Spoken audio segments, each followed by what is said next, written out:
તો નમસ્કાર મિત્રો, તો આજે તમને શીખવાડશું કે રાયડો કઈ રીતે વાટવો।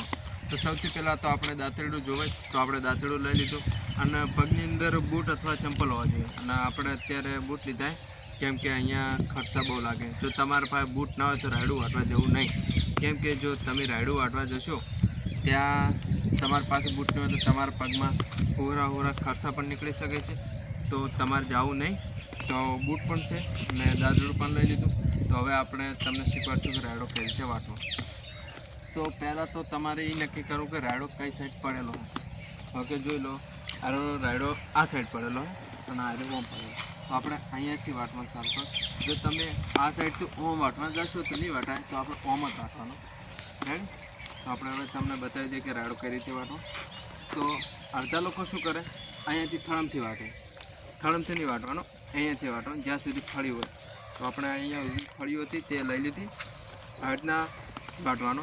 અમુક લોકો શું કરે અહીંયાથી વાટતા, આપણે ત્યાંથી નહીં અહીંયાથી વાટવાનું, જોઈ લો। તો અહીંયાથી વાટી લો તો આપણે હવે રાયડો વટાઈ જાય।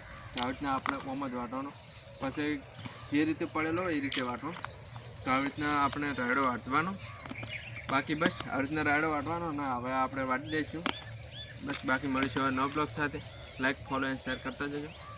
મળીશું હવે નવા બ્લોગ સાથે। જય માતાજી।